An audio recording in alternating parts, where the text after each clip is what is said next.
Welcome back to the Champagne on Ice podcast presented by the Field of 68. It has been a couple weeks here since we last released an episode, and that is 100% my fault. I had wisdom teeth surgery at the end of last week, and my mouth was not in any condition to be discussing Illinois basketball for an hour since a few days ago. So that's completely my fault. We didn't forget to release an episode, but a lot has happened here in the last couple weeks, and we got a lot to discuss on this one. I'm Kyle Tausk, joined as always by my co-host Mike Farmer. Mike, how you doing today? I know you just got back from the State Farm Center in which you watched an absolutely miserable performance. But other than that, how you doing? I was doing well, man. I was looking forward to second semester here at Illinois. Got back right around noon to my dorm when it opened. Got to the State Farm Center right at like 12:50. Got in the crush, ready for a great game, and then all of a sudden things went downhill pretty quickly. Yeah, I was thinking about, I'm still at home for now, but I was thinking about coming back to campus to go to that game. And I got to say, I'm not really regretting my decision to stay home for one more day.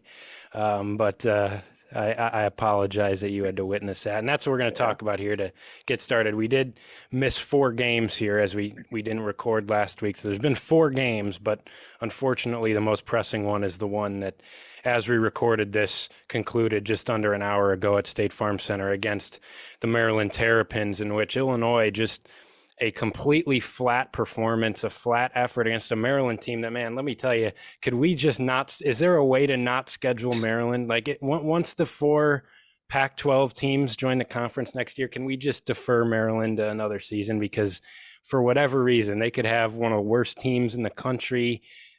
No matter what, they're going to come into Illinois, at Maryland, wherever it is, and they're going to beat Brad Underwood in Illinois. They just are absolutely own this program for whatever reason. But today, man, this is a Maryland team that has struggled for most of the year. Their best wins coming into this one were against a lifeless UCLA team and against Michigan. Like, this is a team that just hasn't done much. 180th ranked offense according to Ken Palm, 10-6. And they come into Illinois and win by 9. And Illinois couldn't buy a bucket in the second half. Maryland 52 points in the paint compared to Illinois' 26. Jameer Young had 20. Julian Reese had 19 in this game. And Illinois, just their worst performance of the season comes at a poor time because losing to this Maryland team at home is a quad 3 loss. And up until this point, even without Terrence Shannon, Illinois had looked pretty promising, but this one now makes you rethink some things. How concerned are you coming off this loss to Maryland today? It's tough to say because it's one of those things where Maryland has had Brad Underwood's number for the 6 years he's been here. Like, they've had 2 coaches, they've gone through a ton of roster changes, had NBA guys, had a worse team this year, and they still just managed to beat us, like you said. But I think there were definitely a lot of concerns today. We saw a couple concerns against Michigan State back a couple days ago, a couple concerns against Purdue. But in the end, you were still happy with those performances overall. At least most fans were, I'm sure. But today, I mean, we started hot. Goody hit a couple threes. He got going early. Had Danger get going towards the end of the first half, and then the second half was just abysmal offensively, defensively. Couldn't grab a rebound. Just fouling all over the place. Turnovers from Damask and a lot of other guys. Just really a pitiful performance. It was not fun to watch at all. Pretty uncharacteristic of Brad Underwood teams, and especially this team, even without Terrence Shannon. Yeah, I think the thing you loved about this team, even when Shannon went out, is that they were still, it didn't seem like they skipped a beat when it came to physicality and not getting out toughed. And the effort, I thought, in some of those games, like that first game, those first 2 games against Fairleigh Dickinson, against Northwestern, after the Shannon suspension, the effort was just off the charts. Then you go into Purdue on the road and you battle back from a 21-point deficit and make that a game late, and you grind out a game where you didn't play your best against Michigan State on Thursday. And in this one, it was just 1 p.m. on a Sunday with the wind chill in the -20s, and no one wanted to play. That's what it seemed like. I mean, there was just defensive breakdowns. Maryland was getting every loose ball. Maryland out-rebounded you in this game, and that's not something they've done a ton this year. And yeah, I mean, you look at the first 10 minutes or so of the game, and it looked like Illinois was probably going to cruise to a win. They assisted on 7 of their first 8 baskets, and I think they took a 9-point lead, and then they had 2 assists the rest of the game. Maryland just dominated the paint. Defensively, this was about as bad as you'll see. I know the 76 points doesn't necessarily jump out at you, but for Maryland, 76 points is 96 because that team has not been doing anything on the offensive end. I mean, they've been in the 50s in some of these conference games. Mentioned earlier, 180th in the country in offense. They're the 345th three-point shooting team in the country. And they made a couple timely threes in this game, but that's not really where they beat you. It's not like they came in and, oh, they've been the worst three-point shooting team ever and they made 10. No, they just dominated inside. And Julian Reese was really the guy they ran offense through. But then like Justin Harmon, Ty Rodgers could not stay in front of Jameer Young. And it was just a flat performance for whatever reason. Illinois missed so many layups too, 9 of 23 at the rim. I think that's the one thing that, like, it is one game. We'll discuss kind of what it means big picture here in a minute. It's one game. You're not going to sit here and say that this game defines who this team's going to be now as we go into conference play. I do think there's a lot of concerns, but the one thing that does give me a little bit of comfort that this type of performance may not happen all that often is when you miss 14 layups, which is what Illinois missed in this game. I think even with as terrible as they played, and you can't excuse the effort and you can't excuse the defensive performance, if they make 4 or 5 of those layups, they still escape with a win that you don't feel great about. And instead they just couldn't buy a basket there in the second half. So it's frustrating, but this is one where you look at this conference and there's a lot of bad teams in it. And hey, you're not going to play perfect every game, but at home against a quad 3 opponent like Maryland, you'd probably get one of those. We'll excuse you for one of those, but you can't do that again because at the end of the day, you are trying to protect your tournament resume, which for Illinois after this one took a pretty big hit. Yeah, that's the thing with the Big Ten, especially this year. Like in past years, maybe you lose a game like this, and it's like you look down the schedule, 3 top 20 teams, you got to play two of them on the road or something crazy like that. This year, I think our next 4 games at least, we're still going to be projected to win. We should still be favored. A couple road games in there. You got Michigan, Northwestern. With the Big Ten this year, Illinois has a good resume win over FAU. They've got a solid win over Michigan State, a decent win over Rutgers, stuff like that. But a lot of these upcoming games are going to be sort of games that aren't going to necessarily help your resume a ton if you win. But if you lose these games, they're definitely going to be like these quad 3, maybe lower tier quad 2 losses that are definitely going to haunt you come March. But just back to today's game, it was odd, man. Like some of these Illinois losses in past years have been like you're playing a really good offense, like Iowa or Ohio State or something, and they have one guy go off for 30. Like Tony Perkins is dropping 30 from mid-range shots. Bryce Sensabaugh is going off for Ohio State. Jameer Young did have 28, but it didn't really feel like, at least to me, it didn't feel like he was like going nuclear. It didn't really feel like he dropped 28 because he didn't even hit a 3, hit a couple free throws, but he had just a lot of layups, got around the rim, hit a couple mid ranges, just beating Harmon off the dribble, beating Ty Rodgers off the dribble. And that was one of my concerns when when the news of Terrence Shannon's suspension broke. I was like, I think the offense will be able to stay at a decent level compared to where they were with Shannon as they were without. And I think we've seen that a bit. Like guys like Harmon has stepped up, Rodgers has stepped up a little bit. But I was concerned with some of the backcourt defense, and we saw a bit of that today. Just nobody could contain Jameer Young. Tyson Walker played pretty well against us. Braden Smith played pretty well against us. These are all top-tier guards in the Big Ten. But still a bit concerning because if you want to win a couple games in the Big Ten tournament, if you want to win in March Madness, you're going to have to find a way to stop these elite guards. And Illinois didn't really do that today. I think Coleman Hawkins' defense was a bit concerning too. Reese goes for 20 and 10. Didn't really get in foul trouble either like he usually does. Dante Scott didn't even really do much today. I thought Coleman was like, to me at least, he had decent positioning on a lot of these Julian Reese post ups, and then he was just like falling out of position once Reese got the ball, and he was going for blocks and stuff, and it just made for an easy 20 points from Reese, which was interesting to see. And then the offense, I mean, you start really hot with Goody making some threes.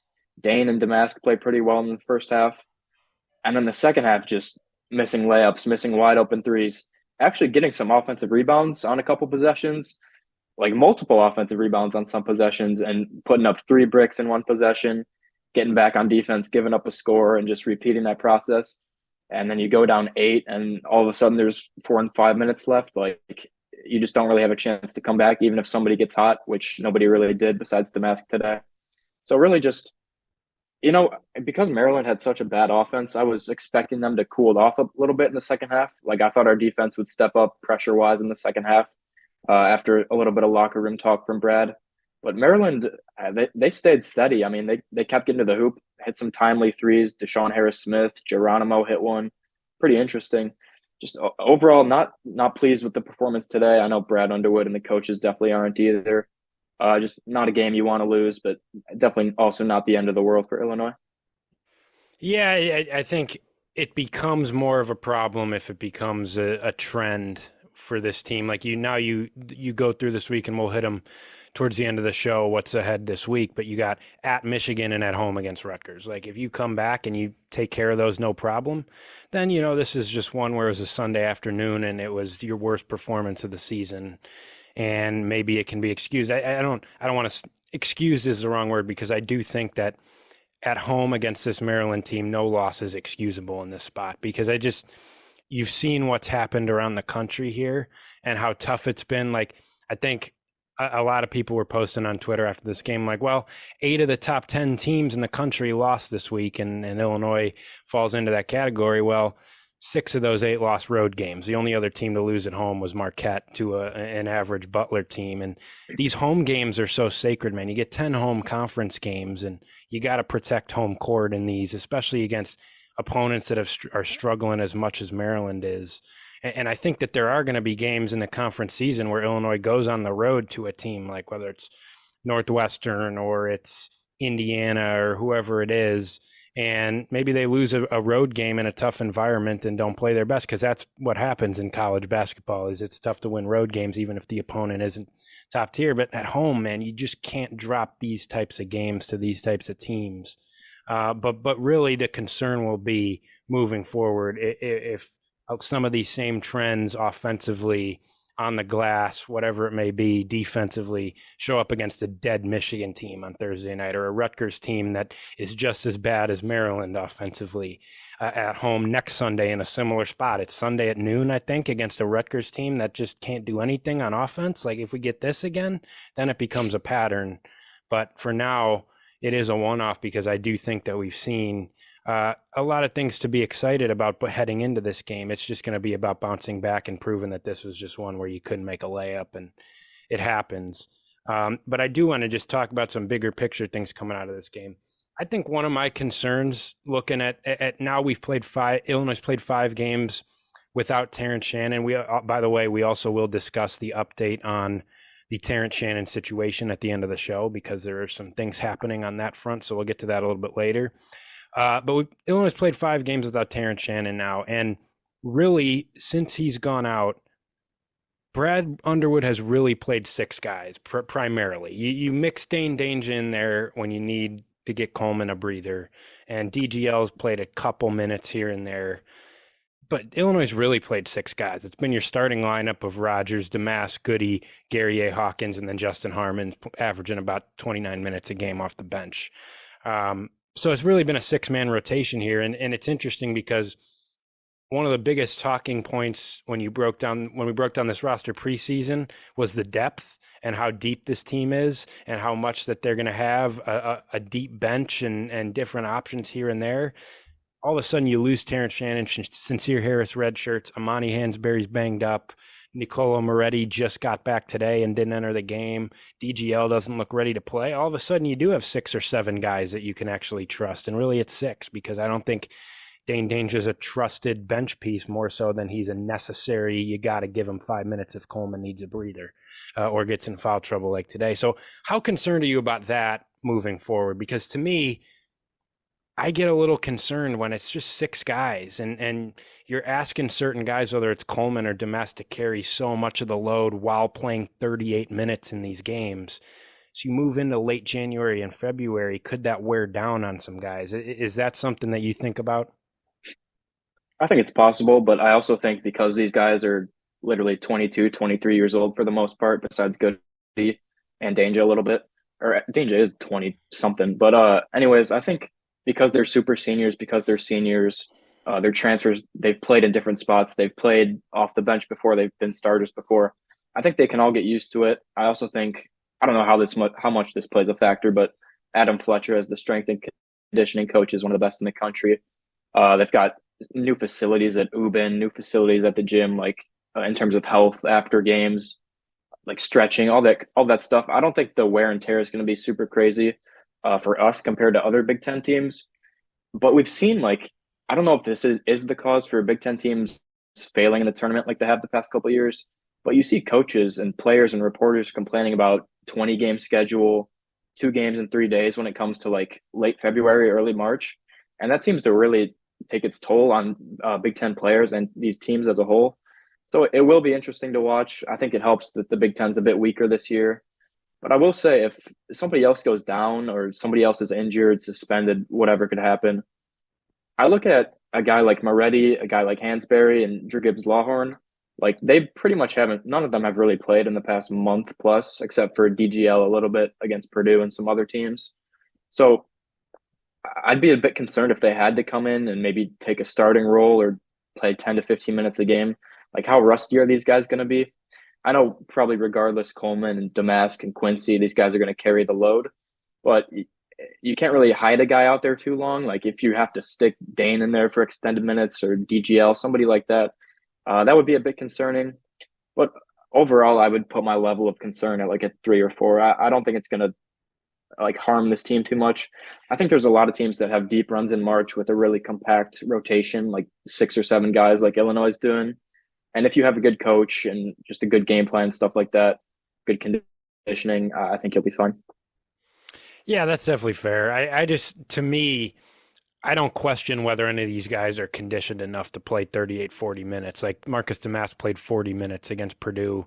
Coleman Hawkins has played 38 minutes multiple times this year. Like I'm not questioning the fact that they can do it. I just feel like all of a sudden you're getting pretty thin here and over the course of such a long season.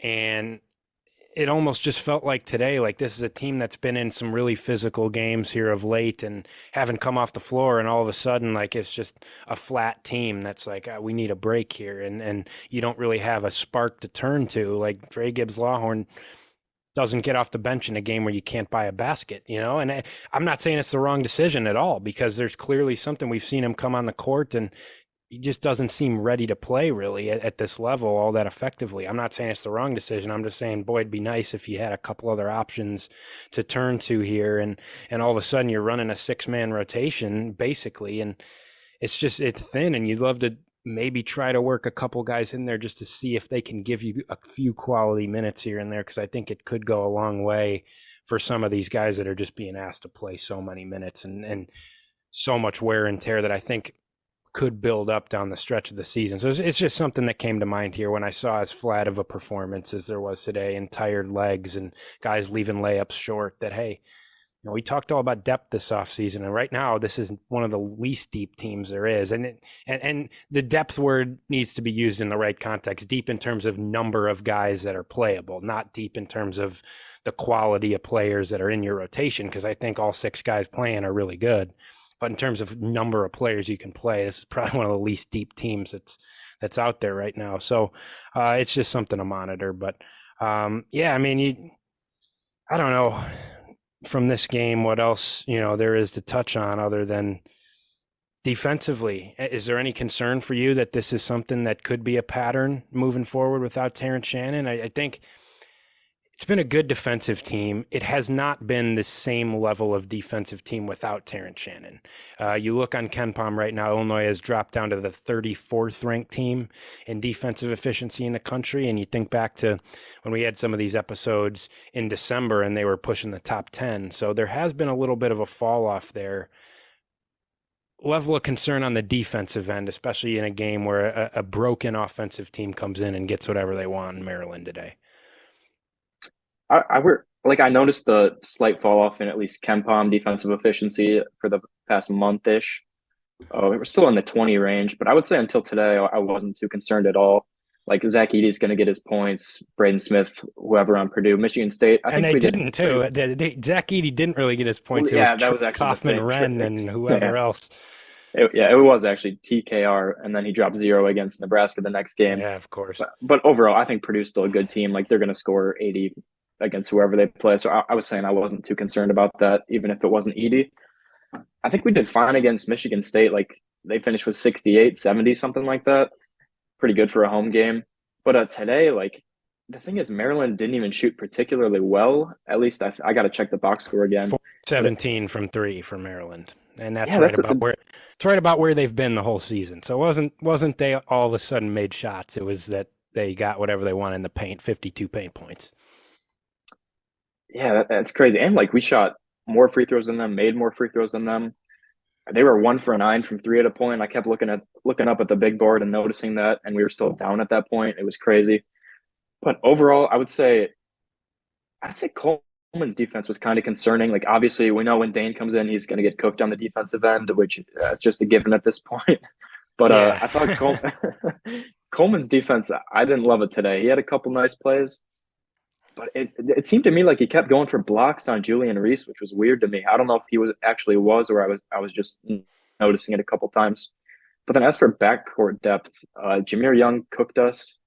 He got to the hoop at will, got to the paint, was distributing really well to Julian Reese as well. And then you look forward, like we played Doug McDaniel at home, so he'll be ready to go for that game. And yeah. then Boob, Oh my, we got to get to that. We got to get to that when we preview Michigan. That's insane. yeah, no, that program is something, man. But then you look forward, you play Boo Buie. Rutgers doesn't really have great backcourt pieces. We got Indiana too, and then I forget who we play after that. So there are some really good guards in the Big Ten. I think that's where I would be more concerned with in terms of our defense. It'll be interesting to see. I think Ty Rodgers is a good matchup for some of these guards, but him and Harmon did not do a good job on Young today. I mean, we just got to see if that's the same thing going forward. But I'd put my level of concern at like a 5. I think we're still a good defensive team. Defense is still going to win us some games, in my opinion. But I think it's really just a wait and see thing. Let's see how they bounce back in a couple days. Yeah, I agree with you that I thought this was one of Coleman's worst defensive games. And it's funny because I thought he maybe had the best defensive game of his Illinois career on Thursday against He Michigan was great. State. Yeah. He was outstanding in that game. That's not a guy I worry about at all.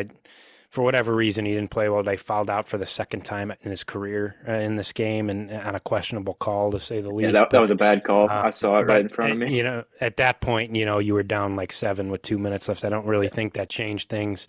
But yeah, I mean, it was really just the ease in which Jameer Young was operating at that I thought was a big issue in the second half when your offense was broken and you were like 3 for 20 from the field in the second half, and you go down on the other end and Jameer Young is getting what he wants. And, Terrence Shannon's a guy that probably would have taken that matchup, especially in the second half. Maybe he doesn't start on him. Maybe you start Rodgers on him, see how that goes. And Terrence Shannon's working on a bigger guy, but he probably would have taken that matchup. And instead, you've got Justin Harmon on him for a lot of the second half, and he did a really, really poor job. I think Harmon's overall been pretty good on the defensive end, but man, was he just no match for Jameer Young today. And I've always said that I feel like as good of a defender as Ty is, I think these smaller, quicker, shiftier guards give him a little bit of trouble sometimes, because I think while his length and his physicality and overall defensive ability, I think is really good, he's not the quickest of guards per se. And so I think quicker guards sometimes give him some trouble. So that's where you need a guy like Harmon to come in off the bench who is a little bit quicker laterally than Ty is, and just didn't get it done in this game. And I think Quincy Guerrier had a poor game defensively for the most part. And Damask and Goody, they got some matchups on those guys a couple of times. And yeah, just some of the really bad turnovers. Like, give credit, Marcus Damask is the only reason you were in this game with 26 points, but it was about as bad of a 26-point performance as I've seen from a guy. I just have to say, because, man, his turnovers, he had 5 of them, and all 5 of them were killer. Like, they were just killer turnovers. And it was just a really flat performance. But I do want to move on a little bit here. This is a game that, we beat it dead by now. That it's a really poor loss for this team, a really flat performance. I don't think it should 100% overshadow what we have seen in the 3 games previous here as Illinois restarted conference play. You blow out Northwestern at home by 30. That was probably your A-plus game. If you want 2 contrasting games, Northwestern was probably this team's A-plus game, and today was probably this team's F game. So those are your 2 99 and 1 percentile outcomes for this team. At Purdue, Illinois didn't play particularly well, did make it a game. To just go into Mackey and give yourself a chance at the end, even if you were getting beat pretty heavily, I thought that was pretty impressive. And then Michigan State, a Michigan State team that's been trending up, you take care of at home. And, there was a lot of talk going around about, hey, is this team still the second best team in the Big Ten? Is this a team that, hey, could still challenge Purdue even without Terrence Shannon?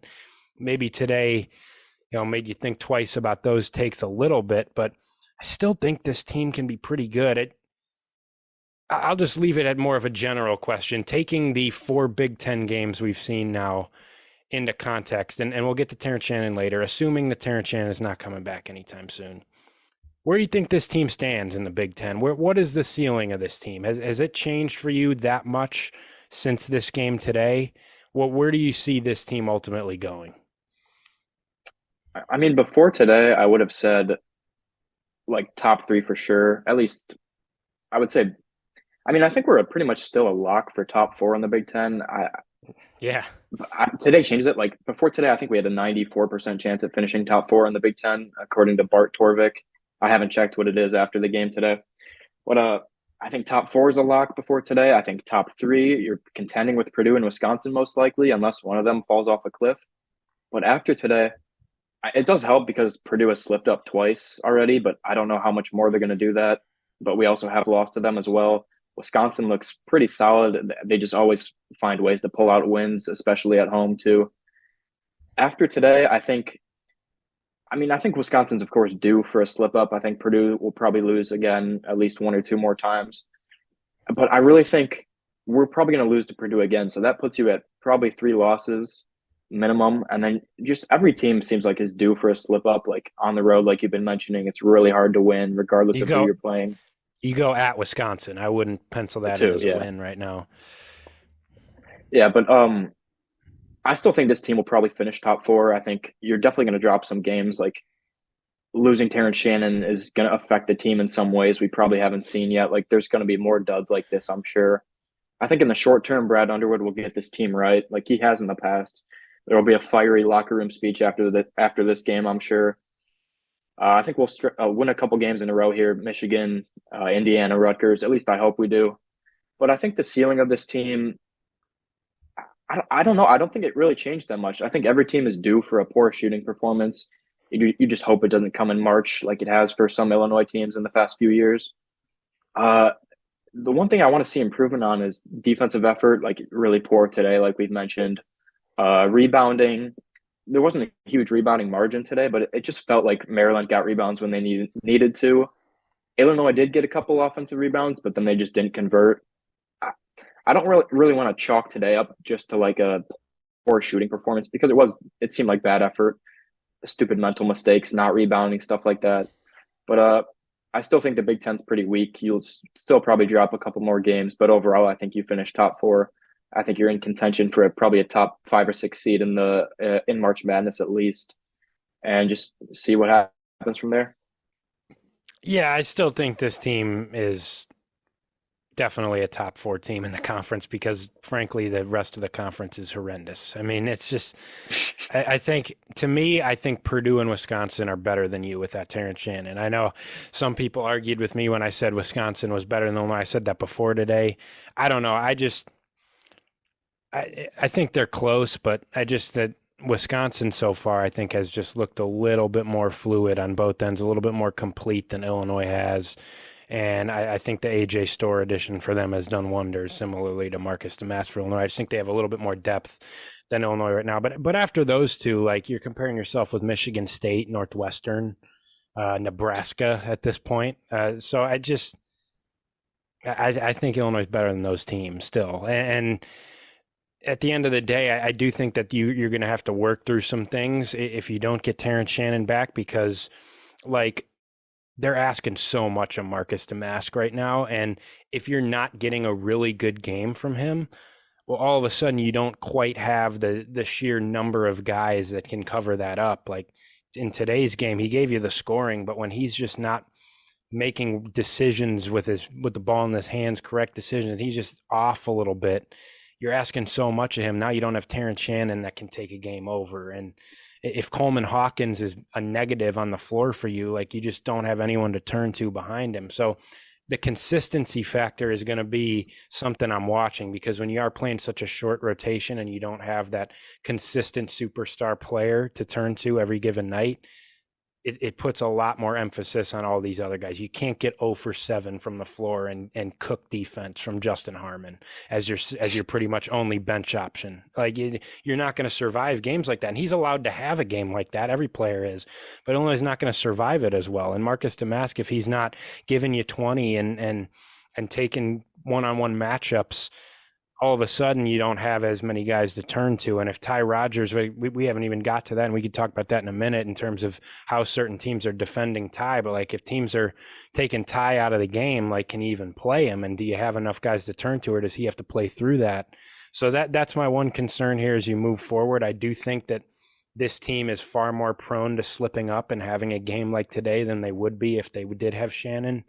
And I do think that there could be some games like this where, hey, you don't have the depth and you don't quite have the star power that you had to withstand just a really bad night, to survive a night where you just have 3 of your 6 rotation players play horrible basketball. Like, I think the consistency needs to be there for the group that's here. But yeah, I mean, we can move on here. I do want to preview what's ahead this week. Anything else you got? I'll let you have the last word here. Anything else you got on just anything from these 4 Big Ten games since we last talked here on this podcast? I think overall still positive. Like you go 2-2. I don't think you're going to ask for much more than that without Terrence Shannon Jr. because, I mean, we did see the FDU game where we dominated them by 40 and scored 100, but we really didn't know what this team would look like, especially going into the Northwestern game. And we saw pretty much a surprise 30-point victory, which was really awesome. And then you go and fight at Purdue, you sneak one out against Michigan State. And then this game, I think it's still overall a positive 4 or 5 game stretch. You're still sitting towards the top of the Big Ten standings in a relatively weak Big Ten. Today, just really poor shooting performance all around. Rodgers couldn't buy a bucket. Gary Harmon couldn't buy a bucket. Hawkins couldn't buy a bucket. We'll see if that changes. I don't think we're going to be shooting this poorly every night. I don't think we're going to be defending this poorly every night. And like we keep stressing this is a really weak Big Ten, even if you are playing on the road. We'll just have to see. But overall, still optimistic, still happy with what we've seen out of the 6 or 7 guys that have played over the past 4 or 5 games. Yeah, I think that's a fair way to look at it. You get 4 games, 3 of which at home, 1 at Purdue. I don't think anyone was expecting to win that Purdue game, and even making it a 5-point game was fine. I do think you missed an opportunity here to just protect your home court. You did it against Michigan State. You did it against Northwestern, and I think the worst of those 3 teams is the one that you lost to, and that hurts almost a little bit more because now, like you said earlier, and it's a great point when you look at this conference.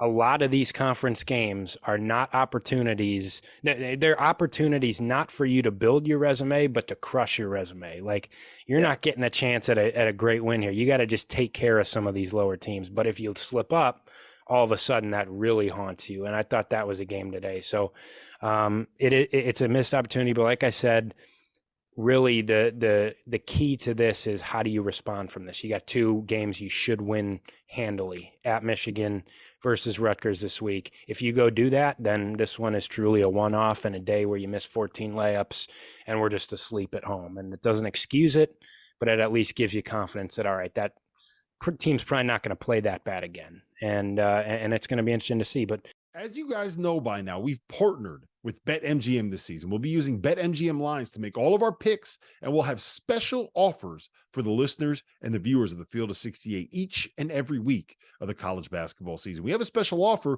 that will be available starting on Tuesday, January 9th and running through Monday, February 12th, the morning after Super Bowl 58. If you haven't signed up for BetMGM yet, in honor of the big game, you can use the bonus code FIELD158 and you'll get $158 in free bets on your first wager with BetMGM, regardless of whether or not you win that first bet. Here's how you make it work. Download the BetMGM app. Sign up using the bonus code FIELD158. Deposit at least $5 and place your first wager on any game. you'll receive $158 in bonus bets regardless of the outcome of your bet. Just make sure that you use that bonus code FIELD158 when you sign up. And remember, BetMGM is now available under one wallet in select states. As a New Jersey resident, this is super convenient when I have to go cover games in New York or Philly, which happens quite a bit. When you cross state borders, you just log into your existing account and fire away. You don't have to create separate accounts in each state. It's easy, it's simple, it's clean. And most importantly, we have some fun stuff coming up for the heart of the college basketball season. Bet insurance tokens, college hoops odd boosts, and my favorite, a nice juicy parlay boost. So download the BetMGM app and sign up today. Field 158. I do want to preview this week. Before we do that, I do want to give an update and kind of preface our preview of these two games with the latest in the Terrence Shannon Jr. situation. As I apologize if there's some background noise coming from me. My house is loud right now. But I do want to update the Terrence Shannon Jr. situation. Terrence Shannon Jr.'s legal team has filed a motion for a temporary restraining order against the University of Illinois in attempt to block the suspension that the university gave him for the rape charge that he was charged with in Kansas back on December 27th.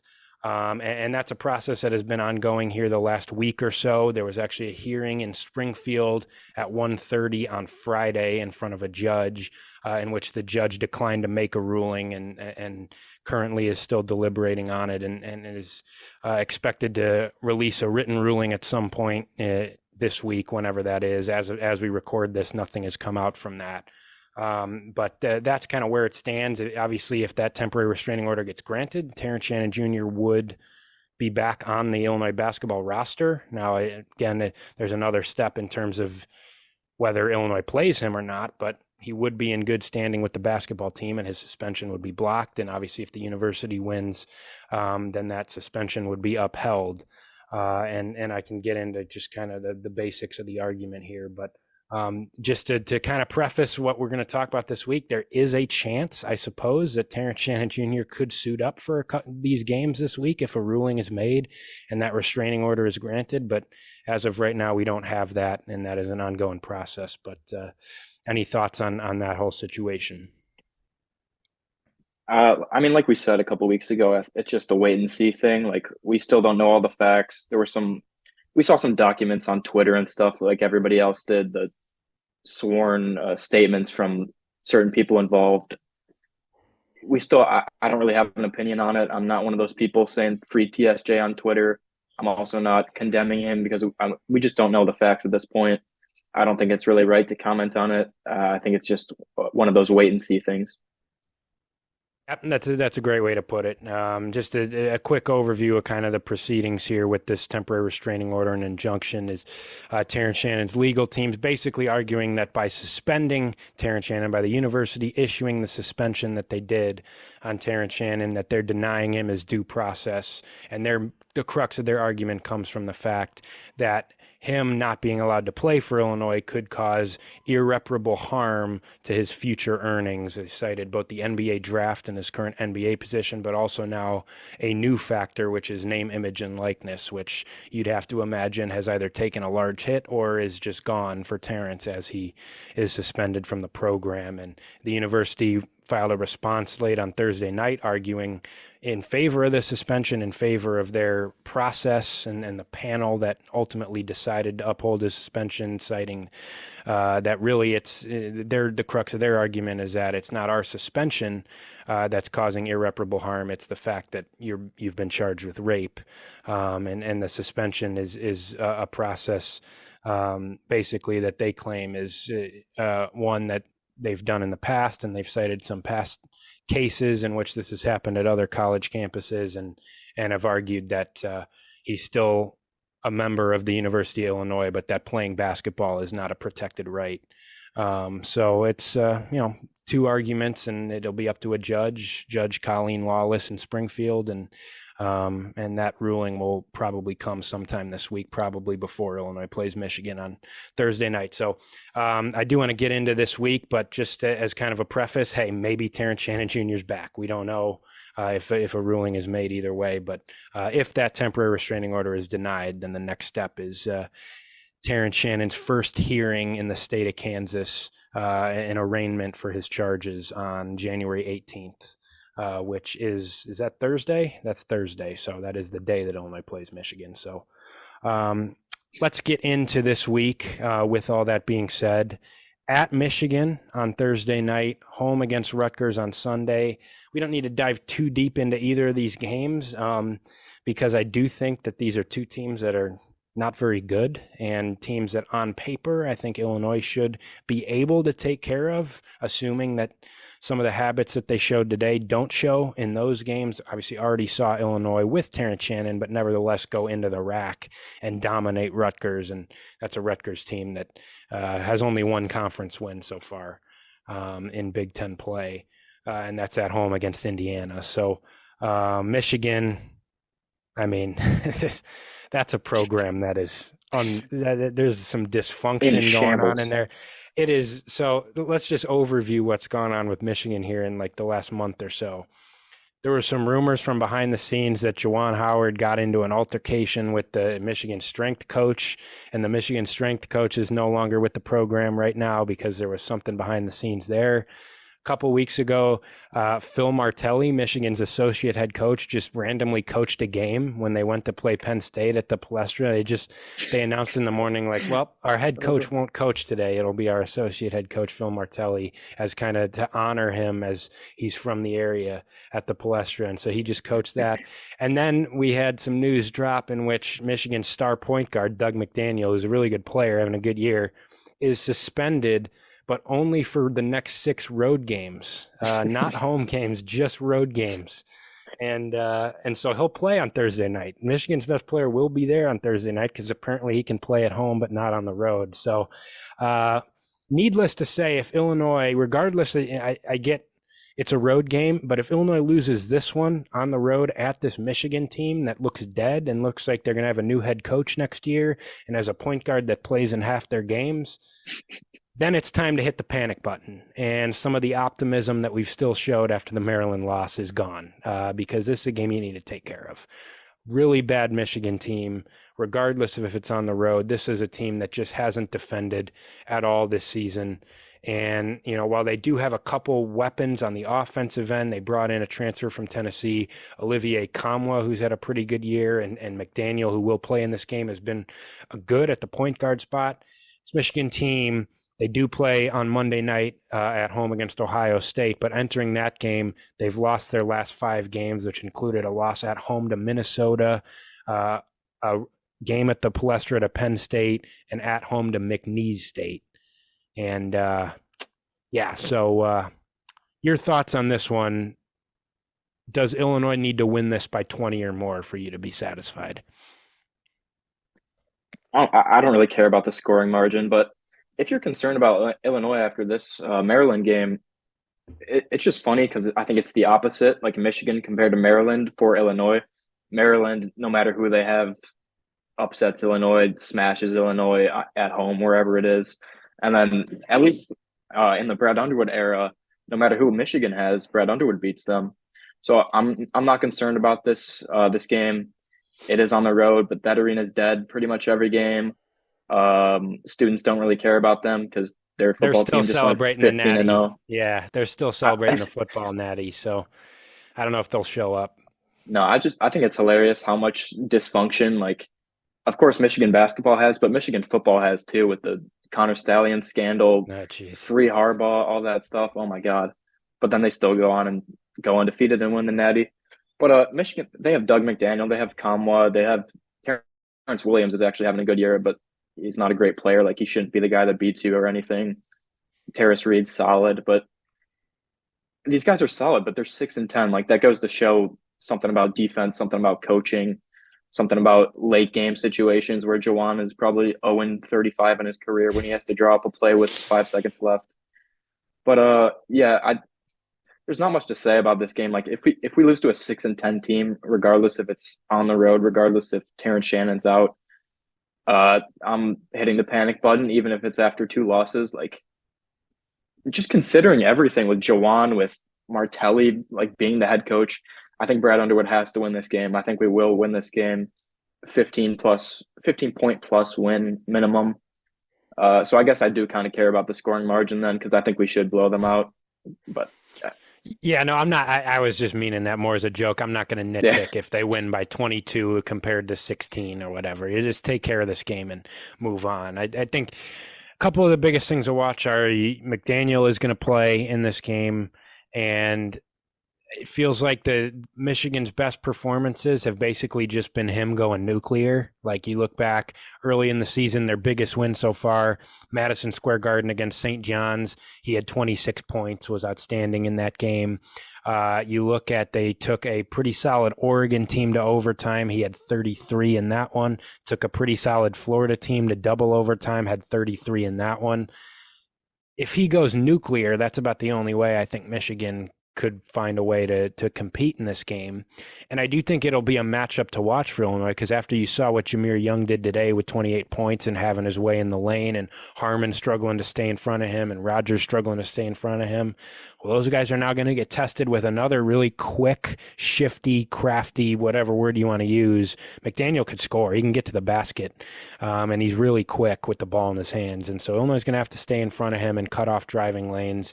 And if he goes for 30, that's about the way that Michigan has competed against semi-decent teams this year. But if you can take him away, Michigan just doesn't have the pieces to beat you otherwise. Like you said, like, yeah, Terrence Williams can knock a couple corner threes down. Is he going to go off against you? He's not going to be the reason they win a game. Com was a solid player, but he's not really a guy. I know he had a great game for Tennessee against Duke in the tournament last year, and he's had a couple 20-plus point games, but he's not a guy that's going to single-handedly dominate you. And I think Illinois has the personnel with Gary A. and Hawkins to slow him down. So got to contain McDaniel, and really Illinois' offense has to figure out some of their issues because this is a bad Michigan defensive team, and it doesn't matter where they play, home, road, wherever, they don't defend. They really pour on that end of the floor, and I think Illinois should be able to score at will against them if the offense that we've seen up until this game against Maryland and really a little bit against Michigan State. I didn't think they were great offensively against Michigan State either. But up until then, this Illinois offense was flowing and was a top 10 offense nationally.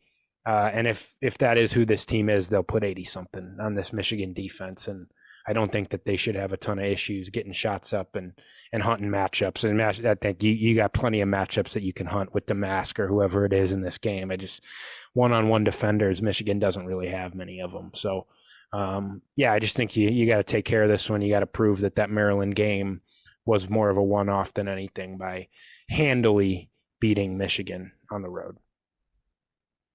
I'd agree with your one concern. I think Doug McDaniel has the potential to go off pretty much any game. But I'm not really sure who we're going to put on him. Like, do you think 6'6" Ty Rogers is going to be on McDaniel? Do you think Harmon's going to be on him? Like, am I blanking on something? No, I Who mean, do you I think's think going to be guarding him? Harmon comes off the bench. I mean, he still plays about 30 minutes regardless, but you're going to start the game with Ty on him, I would think. I don't know if you got another option. Maybe Damask could check him a little bit, but I mean, I think Rogers is probably your best option. And that's just what scares me a little bit is because I think Ty's a good defender, but I do think he can get beat off the dribble by quick, smaller guards a little bit. And so it's going to be tough for him. But you'd have to imagine that's probably going to be him. And they might get, Illinois likes to switch a lot with Coleman on the floor as well and whatnot. So you might even see Coleman Hawkins on him sometimes. We saw Coleman guarding Tyson Walker and A.J. Hogard on Thursday. So it might be kind of fluid. But I would imagine you start Ty and you mix Harmon in. Yeah, the thing is, even if Doug abuses you offensively, then if you have on the flip side Ty Rogers going against Doug McDaniel with Ty on offense, that's a absurd mismatch. Damask could play booty ball against Doug McDaniel. Harmon could probably abuse him too. Just like we keep saying, McDaniel could go off, but in the end, this Michigan defense is terrible. Even if it's somehow a close game towards the end, I think you have a 95% chance to win because Michigan just collapses late second half. Like they drop nothing in the final 4 minutes. They have guys just play hero ball. They ISO plays. Like I've watched a lot of Michigan the past couple of years, not as much this year just because they're 6-10. It is funny to watch them, but it's not great basketball. But even if it's somehow a close game towards the end, if you do keep it close, I think you'll still pull away in the end. I don't think there's much to say. Like Namari Burnett's a solid player. They have a solid starting lineup, I think. But in terms of their depth, like they have freshman guards, they have Trey Jackson off the bench. Like these guys aren't contributors. They run a small rotation like Illinois does, but Illinois just is pretty much better than them in almost every position besides point guard. So just not much to say about this game. Really, should be a pretty easy win. If it's not, then there's some concerns, but I think we will get this win pretty easily. Yeah, I think you could say the same thing about the game on Sunday at noon at State Farm Center as well, which is Rutgers coming in. It's going to be a similar spot here, probably a cold Sunday, sleepy home game against a team that's ranked in the 100s coming in and can't score. And it's just going to be a mirror of what we saw today, basically. And it can't be a repeat performance, especially now you're going to go on the road for a day after you've been home for 3 of your last 4 and come back on Sunday against a Rutgers team that you've already blown out on the road. As a team that comes in 9-7, they've won 1 Big Ten game so far, 1-4 in conference play so far. The 254th ranked offense in the country entering play in their game against Nebraska on Wednesday. Like, yeah, this is another one where I think you got to take care of this one, especially at home. You can't really afford anymore to lose these home games to inferior opponents. You got to protect home court. And I think it'll be a spot on next Sunday where this game in a similar situation against Maryland today will be fresh on their minds. And you'd love to see a very inspired performance in front of a fully returned Orange Crush that I'll be a part of for the first time in a month next Sunday and some others. So falls in the same boat, Sunday against Rutgers. What do you see in that one? Yeah, I would just look at the same thing we saw for this Rutgers game that we saw the first time in this game a month ago. You look at that game, you win by 22. Terrence Shannon has a really nice game. Rutgers just wasn't able to score their ball. Their leading scorer had 9 points that game, didn't even hit double digits. I'm not expecting that same offensive performance from them this second matchup, but probably something pretty similar. Even Cliff, their best player, their big man, isn't even scoring super well this year. Andre Hyatt's averaging about 10 a game. So is Cliff. So is Mawat Mag. Like these guys just, since Ron Harper, since Geo Baker left, since these guys left, like the offense just hasn't been the same. Their defense is still top tier. Steve Pikiell, really good coach. Even if they're losing these games, they're going to put up a fight on the defensive side of the ball. So you're going to have to hit some shots. You're going to have to play decent defense. Maybe get out in transition like you did with Terrence Shannon a month ago. But overall, you're at home in front of the Crush. It could be one of these low scoring games. I thought that was going to happen the first time, but Illinois did end up putting up 70 something points, I believe. So it's just one of these lower tier Big Ten teams. You're going to have to fight it out. It could be a tough game, but I still think Illinois should get the win in the end and move to 5-2 in the Big Ten. Yeah, I think they hopefully should take care of this game. I think one thing I'll be watching in this one, and it's a topic that we really didn't hit on in this episode, but it's one that's come up, especially coming off the Purdue game, is how teams are guarding Ty with these elite rim protecting bigs. We saw it, no one's 7'5" Zach Edey. I think you're going to be more effective when you do that.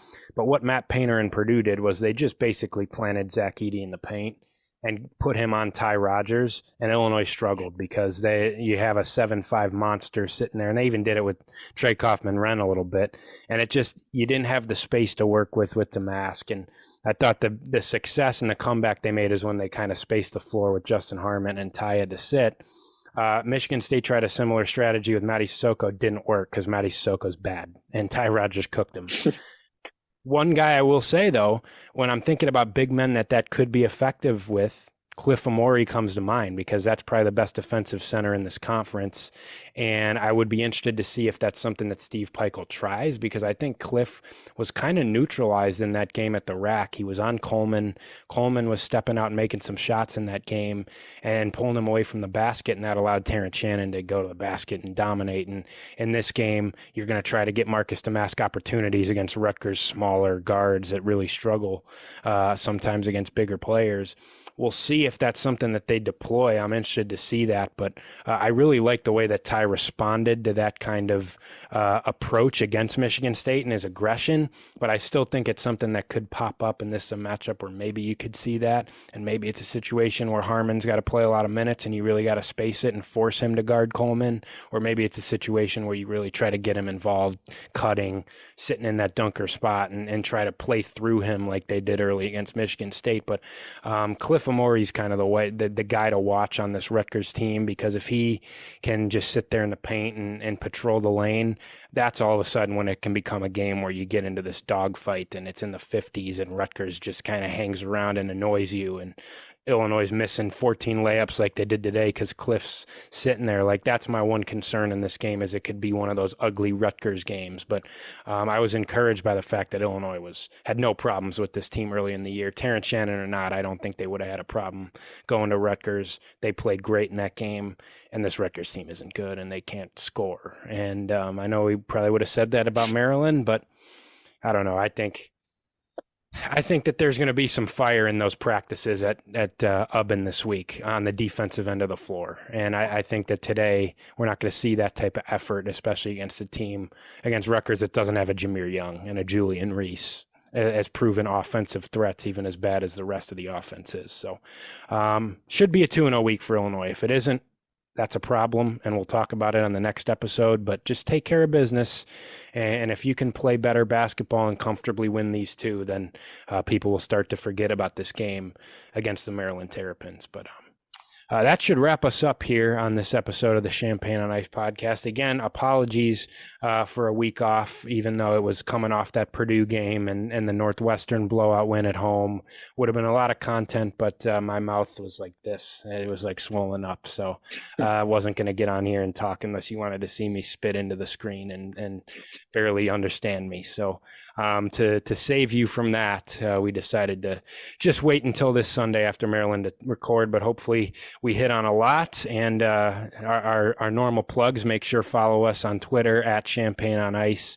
Try to be active on there. Subscribe to the YouTube channel, Field of 68 Podcast Network, to never miss our latest episodes in video form. And of course, you can find us Apple Podcasts, Spotify, Google Podcasts, wherever you get your podcasts for the audio version of our show. Any last words, Mike? I don't have much to say. Just hope to go 2-0. Hope to have a good second semester for both of us. And I'm going to go watch the NFL playoffs now. Yeah, that's right. Packers Cowboys on right now. Let's go watch some of that, and we'll get out of here. Thanks again to everybody for listening. Hope you have a great week, and we'll talk to you next week on the Champagne